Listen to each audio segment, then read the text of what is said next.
The crystalline throne room of the imperial palace shimmered as thousands of bioluminescent decorations pulsed in synchronized celebration.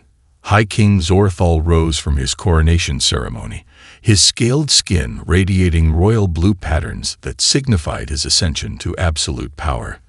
The gathered nobles, military commanders, and planetary representatives fell silent as he raised his six-fingered hand. My first decree as High King shall immortalize our glorious empire's expansion, he announced, his voice resonating through the cavernous chamber. I have selected our next conquest. The grand holographic display in the center of the hall flickered to life, projecting a small blue-green planet spinning slowly on its axis. Earth, the king pronounced, practically spitting the word as if it tasted beneath him.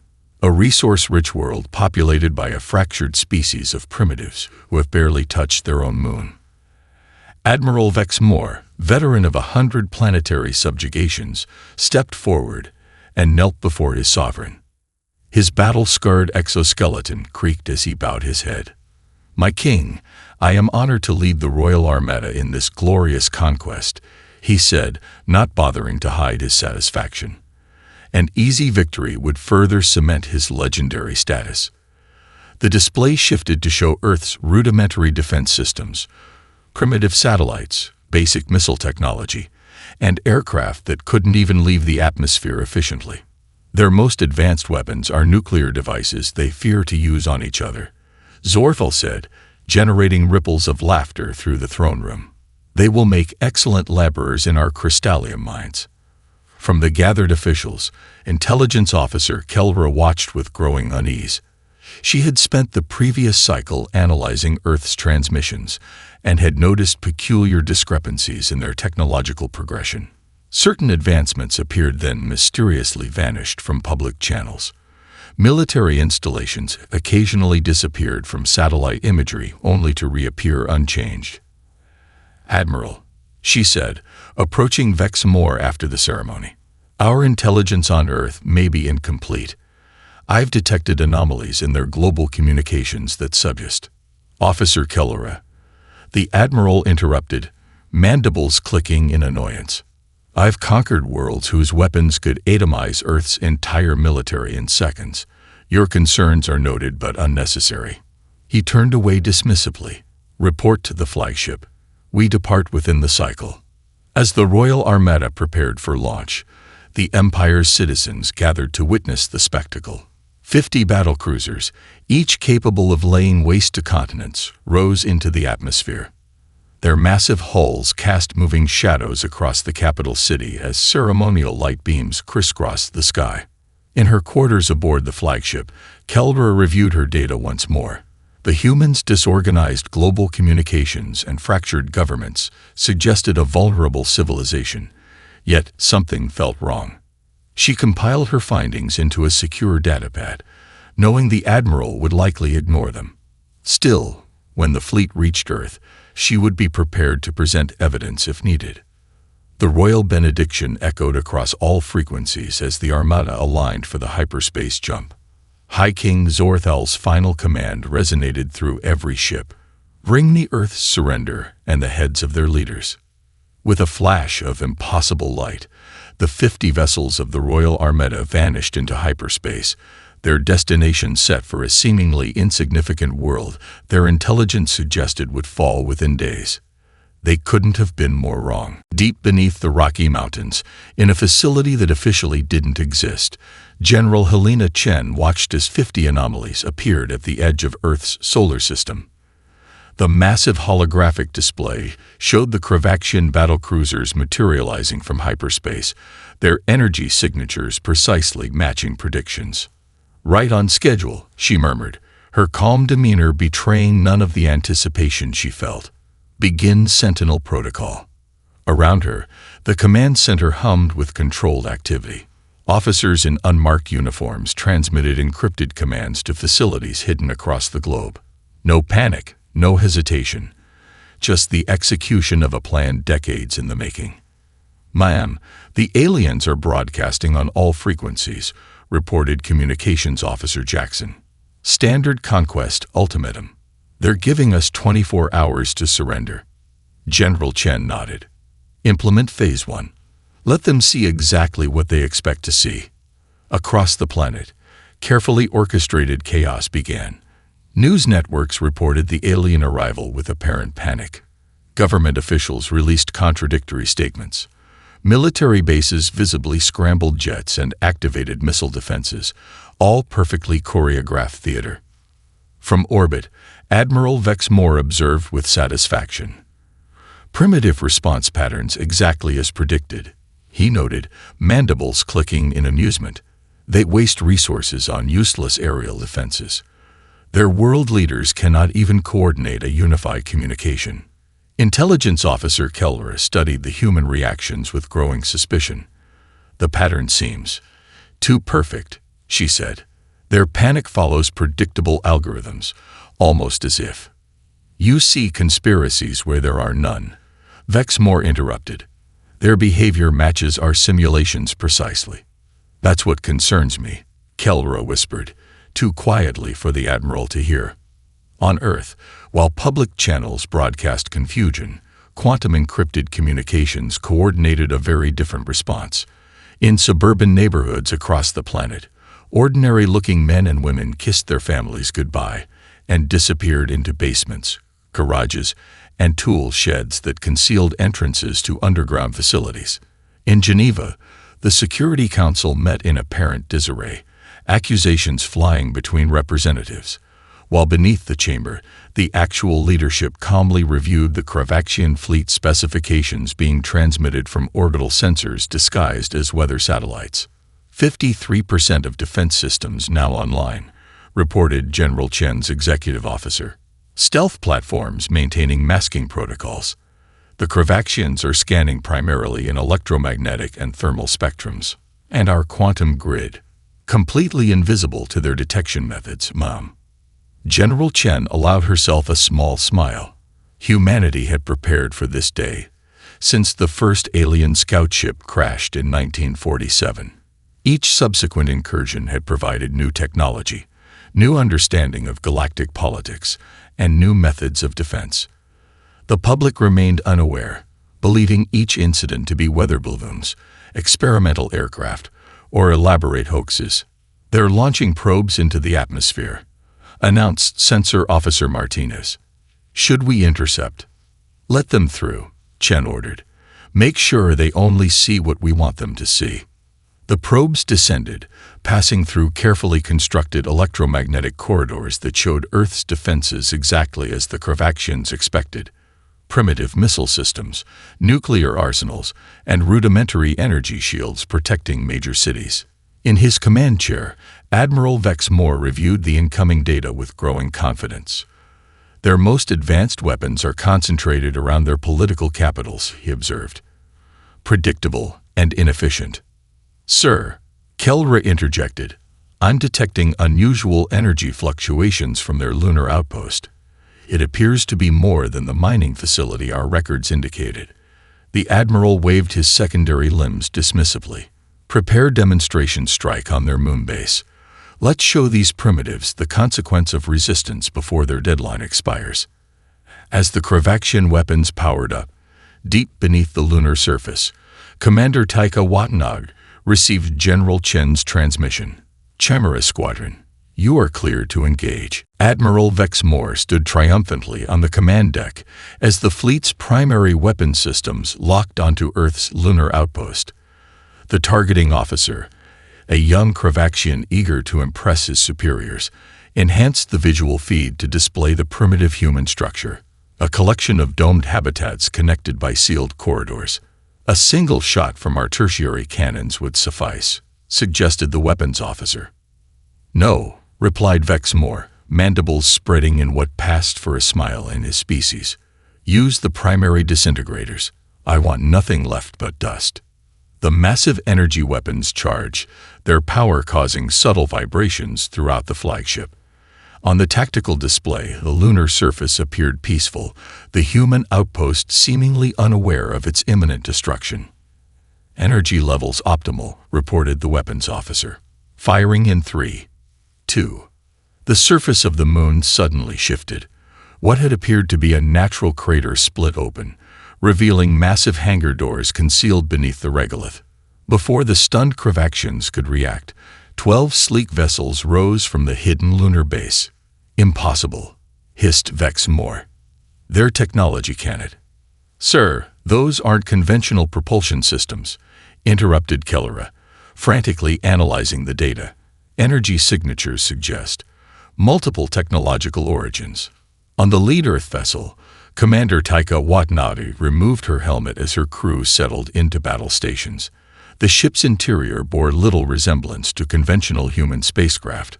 Control surfaces pulsed with bioluminescent interfaces, and the propulsion system hummed with energy that bent space-time rather than pushing against it. "Chimera Squadron, this is Watanabe," she transmitted to the other 11 ships. "Systems check complete. Activate defense protocols and prepare to engage." Inside each vessel, human engineers activated systems reverse-engineered from 7 different alien civilizations. Propulsion from the Centauri, weapons from the Draziri, shields adapted from Pleiadian technology. Each ship represented humanity's remarkable ability to assimilate and improve upon the technologies of those who had previously underestimated them. "The humans are powering weapons," shouted the Cravaxian sensor officer, his voice rising in pitch. "Energy signatures inconsistent with Earth technology." Vex Moore hesitated only briefly. "Redirect disintegrator fire to their vessels. All ships, engage the human attackers." The massive Cravaxian weapons discharge, sending devastating energy beams toward the Earth ships. Commander Watanabe calmly gave the order, "Activate phase shift shields." The energy beams struck what appeared to be empty space around the Earth vessels, their power dispersed and redirected through subspace. Before the Cravaxians could recalibrate, the human ships launched their own attack. Beams of compressed plasma, tinged with an otherworldly blue light, lanced out from the Earth vessels. They struck 3 Cravaxian battlecruisers simultaneously, bypassing their shields completely. The massive alien ships shuddered, their hull materials destabilizing at the molecular level before exploding in spectacular bursts of light. Back on Earth, General Chen watched the engagement through quantum-linked feeds. "Lunar defense successful," she noted calmly. "Begin surface activation, phases 3 through 7. Across Earth's surface, carefully concealed defense installations revealed themselves. What appeared to be grain silos in the American Midwest split open to reveal missile platforms. Rice paddies in Asia drained to uncover energy projection arrays. Antarctic research stations shed their disguises to become shield generators. On the Cravaxian flagship, Kellera stared in horror at her display.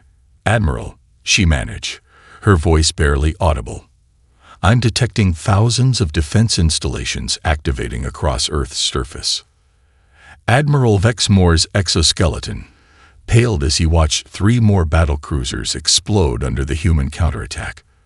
The lunar vessels, having struck with devastating precision, were already retreating, not in fear, but in tactical withdrawal as Earth's planetary defenses came online.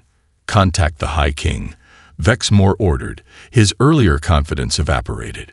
Tell him we may have miscalculated." The Royal Armada regrouped at the dark side of Earth's moon, hidden from the planet's direct view. Admiral Vex Moore's command center had transformed from a place of confidence to a hive of frantic activity. Tactical officers recalibrated weapon systems, while analysts pored over the shocking data from their initial engagement. 3 battlecruisers lost in the first exchange. Vex Moore muttered, his secondary limbs twitching with barely contained fury. "The High King demands an explanation." A holographic projection of High King Zorthal glowered from the central display, his royal markings pulsing with anger. "You promised me an easy conquest, Admiral. Instead, I receive reports of human vessels with technology that should be impossible for their species." "My king, we are adapting our strategy," Vex Moore assured him, mandibles clicking nervously. "We will deploy electromagnetic pulse weapons to disable their systems, then proceed with conventional." "Then do so immediately," the king hissed before terminating the communication. The admiral turned to his commanders. Prepare the pulse cannons. Target their primary defense networks. On Earth, General Chen monitored the Cravaxian movements from her mountain command center. Massive screens display the alien fleet repositioning for their next attack. They're charging EMP weapons, reported her tactical officer. Standard protocol when facing unexpected resistance. Chen nodded, unsurprised. Activate the Faraday protocol. Across the planet, human defense systems briefly powered down, then rerouted through magnetically shielded substations buried deep underground. In major cities, holographic projectors maintained the illusion of panicked populations, while actual civilians had been evacuated to subterranean shelters days before, their movements disguised as routine disaster drills. The Cravaxian pulse weapons fired, bathing Earth in electromagnetic radiation designed to cripple any electronic system. For a moment, the planet's visible technology flickered, then stabilized. Impossible. Vexmore slammed his command console. Their systems should be disabled. Intelligence Officer Kelra worked feverishly at her station, compiling and analyzing data. Admiral, I've been examining archived Earth transmissions, she said. Look at these. She displayed a series of human media files, blurry videos of weather balloons, government denials of experimental aircraft, conspiracy theories about meteor crashes. Each incident, properly analyzed, revealed evidence of prior alien contact. These aren't random, she explained. Each encounter shows evidence of technology harvesting. They'd been collecting and reverse engineering alien technology for decades. Vexmore stared at the evidence, his exoskeleton paling. Check our historical records. Have we lost contact with any scout ships in this sector? Kelra's search results appeared instantly. 7 scout vessels reported lost in the past 80 Earth years, all presumed destroyed by cosmic phenomena. The Admiral's secondary eyes widened, or shot down and captured. On her analysis screen, Kelra matched energy signatures from the human lunar vessels to known Cravaxian technology. They didn't just salvage our technology, she whispered. They improved it. Before Vexmore could respond, the sensor officer shouted, "Energy spike from Earth's surface. Multiple launch signatures. From forests, mountains, and ocean platforms, Earth's counter-offensive began. Advanced missile systems, designed to appear as ordinary infrastructure to satellite observation, revealed their true purpose. Thousands of projectiles arced toward the Cravaxian fleet, each equipped with propulsion and guidance systems derived from different alien technologies. Evasive maneuvers, ordered Vexmore. But as his ships attempted to reposition, they encountered another surprise: gravitational anomalies that slowed their movements, created by generators hidden in Earth's asteroid belt. The Admiral watched in growing horror as Earth's missiles approached, their trajectories suggesting an intimate knowledge of Cravaxian shield vulnerabilities. How could they possibly know? He demanded. Kelra looked up from her console, realization dawning. Because, Admiral, they've been studying us for far longer than we've been studying them. Missiles incoming, shouted the Cravaxian defense officer, his voice cracking with strain. Impact in 30 seconds. Admiral Vexmore maintained his composure despite the chaos erupting around him. Activate primary shields. Prepare point defense systems.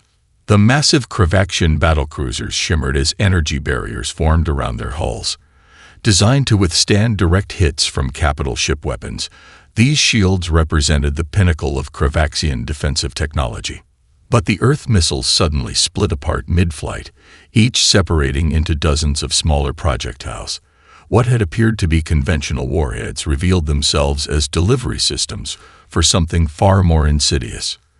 They're not explosives, Kelra reported, her analysis screens flickering with new data. They're deploying small drones, thousands of combat units, each no larger than a terrestrial bird, emerged from the missile casings. Manufactured in secret facilities around the world, these autonomous devices carried minimal weaponry individually, but operated with a collective intelligence that allowed them to coordinate with frightening precision. Point defenses are ineffective, reported the weapons officer.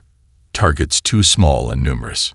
The drone swarms slipped through gaps in the Cravaxian shields, energy barriers designed to repel large-scale assaults, but useless against these tiny infiltrators. They attached themselves to external sensor arrays, weapons emplacements, and propulsion nodes. On Earth, in a repurposed server farm beneath Seattle, HFY directed the swarm's movements. Once a video game designer specializing in artificial intelligence, she now commanded the most sophisticated drone network ever created. Phase 1 complete, she reported to General Chen, beginning electronic infiltration. The drones, now secured to the Cravaxian vessels, extended microscopic filaments into the ship's external data ports. Algorithms based on the communication patterns from the Cravaxians' initial broadcast ultimatum allowed them to decrypt and access the alien operating systems. Admiral Vexmore watched in mounting horror as his flagship systems began failing one by one. "What is happening?" he demanded. "Some kind of cyber attack," responded his technology officer. "They've penetrated our firewalls using code that seems designed specifically for our systems." In her corner of the command center, Keldra accessed historical records that few in the fleet had clearance to view. The missing scout ships hadn't just provided humans with Cravaxian technology. They had given them complete access to Cravaxian computer systems. "Admiral," she said quietly, 17 vessels have lost power completely. The humans are capturing them intact." Vexmore's exoskeleton paled to an ashen gray. Never in his long military career had he faced such a comprehensive defeat. "Prepare to retreat," he ordered. "All functioning ships, calculate hyperspace jumps immediately." But when the navigation officer attempted to execute the command, another surprise awaited them. "Hyperspace calculations failing," he reported. "There's some kind of gravitational distortion preventing jump formation within the solar system." On her monitors, Keldra identified the source. Devices hidden among the asteroids between Mars and Jupiter, creating a gravity well that made hyperspace travel impossible. General Chen watched from her command center as 17 Cravaxian vessels were surrounded by Earth's newly revealed space fleet, ships that had been concealed in underground hangars, underwater bases, and artificial asteroids. Teams of human specialists prepared to board the disabled alien craft, eager to harvest yet more advanced technology. "Begin Phase 6, she ordered calmly. Admiral Vexmore, realizing the extent of the trap they had willingly entered, opened a direct channel to High King Zorthal. His voice, normally confident and commanding, now trembled slightly. "My king," he said, "we require immediate reinforcements. The humans, they were waiting for us." The Royal Battlecruiser emerged from hyperspace at the edge of Earth's solar system, its massive hull adorned with trophies from 100 conquered worlds. Unlike the utilitarian vessels of the regular fleet, the High King's personal ship gleamed with precious metals and ceremonial engravings that told the story of Cravaxian dominance across the galaxy. On its command deck, High King Zorthal's rage manifested as crackling energy around his ceremonial armor. The remaining officers from Vexmore's fleet knelt before him, their postures conveying absolute submission. 17 ships captured intact, the king hissed, circling the kneeling admiral. "Half my royal armada disabled by a species that should have been conquerable with a single battlecruiser."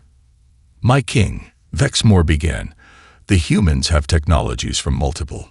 A ceremonial blade flashed, and the admiral's words ended in a gurgle as his head separated from his body. The king turned to the next commander in line. "Explain to me why I shouldn't execute every officer who participated in this failure."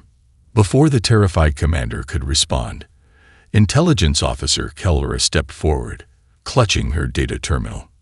"Your Majesty, I have compiled analysis suggesting Earth has been systematically harvesting alien technology for generations. They've created a defensive trap specifically designed to..."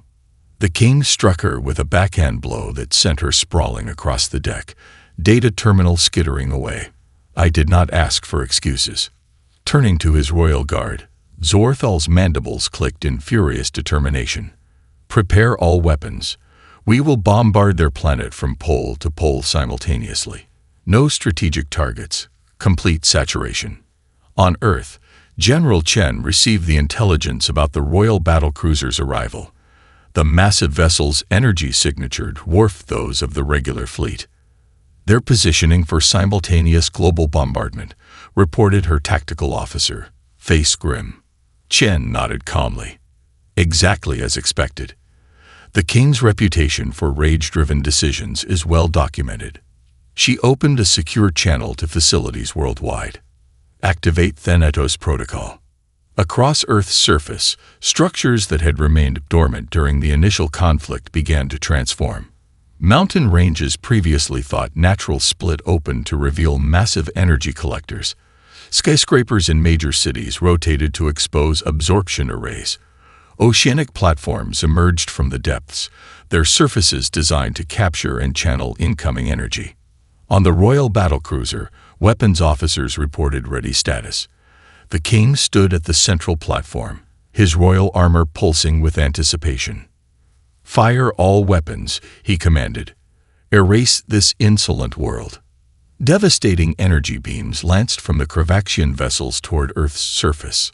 The remaining planetary defense systems made no attempt to intercept or deflect them. Instead, as the beams struck the atmosphere, something unexpected happened.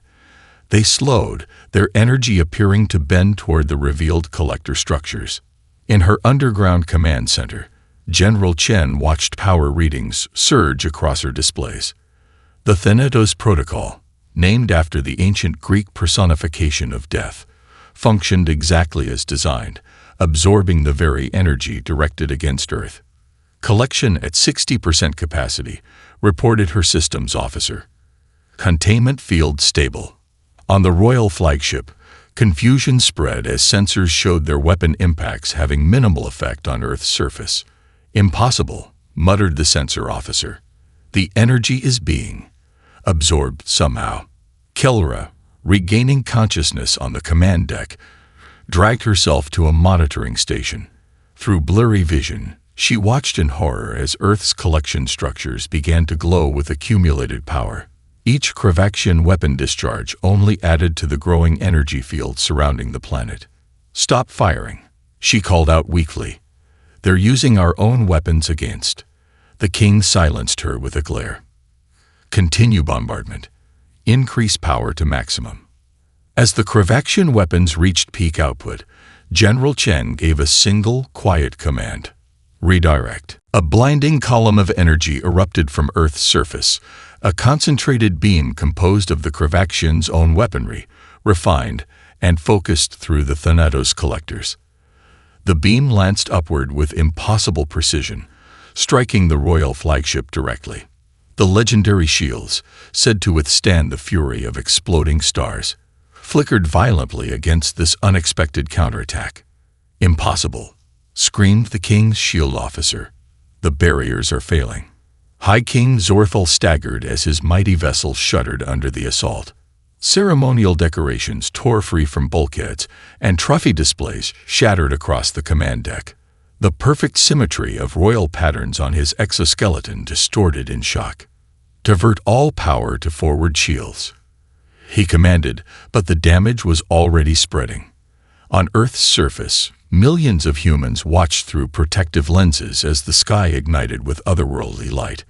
The energy beam connecting Earth to the royal flagship appeared as a pillar of blue-white fire stretching into the heavens.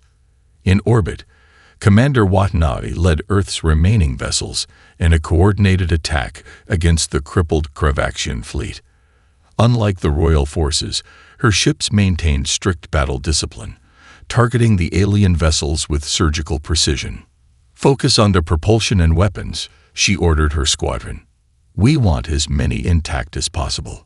The human ships, incorporating technology from a dozen different alien civilizations, executed maneuvers that the Kravaxian tactical computers couldn't predict.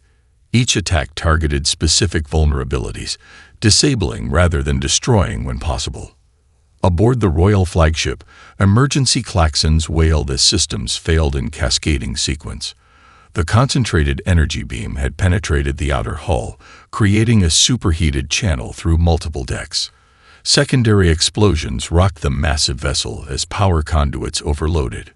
In a smoke-filled corridor, Intelligence Officer Kelra regained consciousness. The blow from the king had left her dazed, but the subsequent attack had thrown her clear of the command deck. With survival instincts honed through years of covert operations, she dragged herself toward the archives section. Using her intelligence credentials, she overrode security protocols on a terminal that somehow maintained power. The classified database yielded information that confirmed her worst suspicions. Earth had been categorized as extremely dangerous, apocalypse-class civilization, in reports filed decades ago.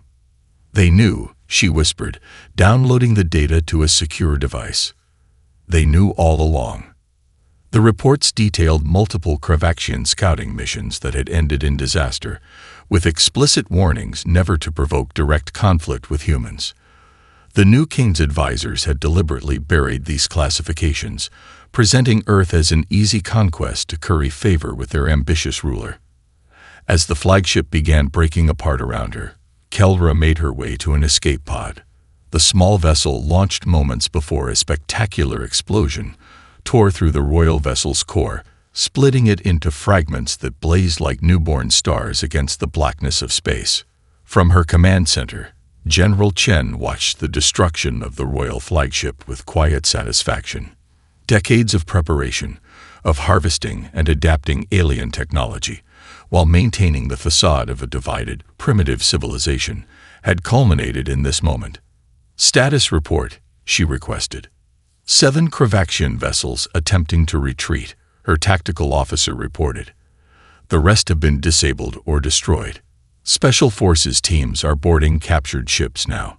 On one monitor, she could see Earth's elite boarding teams, trained in secret facilities using alien weapons and tactics, securing the bridge of a Kravaxian cruiser. Another screen showed a small Kravaxian escape pod being tractored toward a human vessel. Chen focused on this particular capture. "Bring that pod in carefully. I believe we have our first diplomatic contact." As debris from the royal flagship burned across Earth's atmosphere like a meteor shower, humans worldwide began emerging from their shelters, looking skyward at the unexpected fireworks display announcing their civilization's entry onto the galactic stage. 7 damaged Kravaxian vessels limped back to Imperial space, their crews shell-shocked and systems barely functional. The news they carried spread rapidly through the Empire. The Royal Armada decimated, the High King captured, and Earth revealed as a power unlike any they had encountered. The imperial capital descended into political chaos. Noble houses that had pledged allegiance to Zorthal now scrambled to distance themselves from his disastrous campaign. Military commanders argued bitterly over responsibility, while civilian populations demanded answers about how a supposedly primitive world had inflicted such a devastating defeat.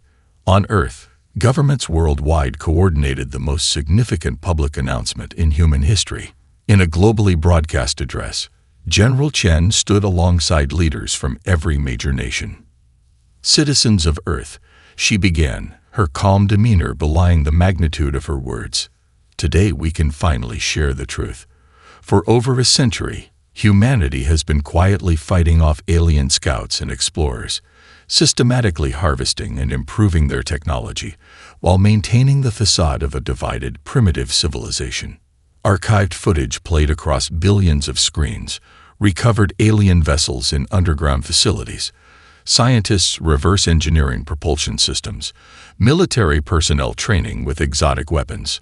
What had once been dismissed as conspiracy theories or science fiction now revealed itself as classified history. The threat is contained," Chen continued, "but our place in the galaxy has forever changed. Today, we step onto the galactic stage, not as victims or subjects, but as equals."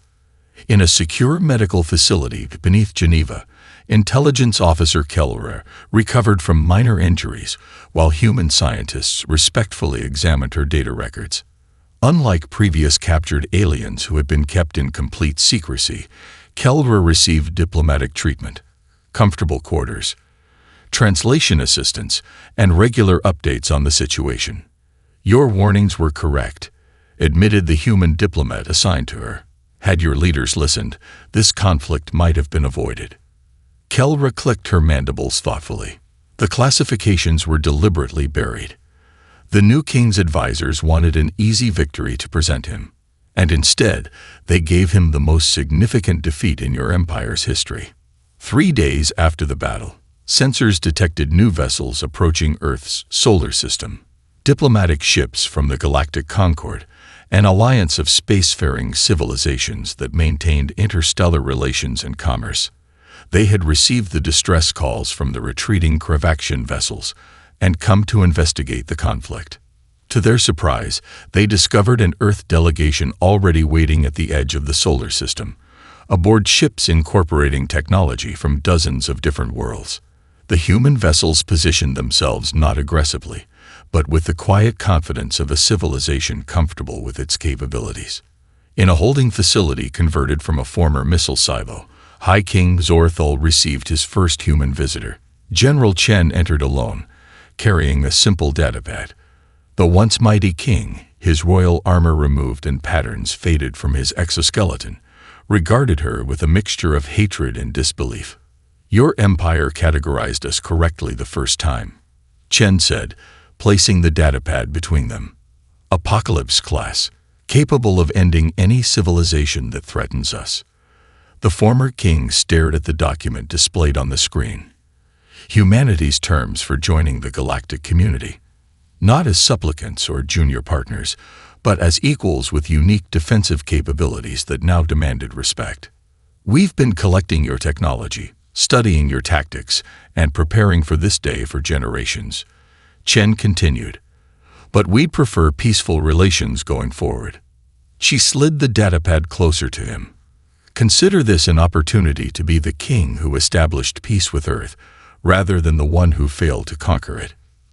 Zorthal looked up at her in disbelief as she added with quiet certainty, "We've been expecting you for quite some time."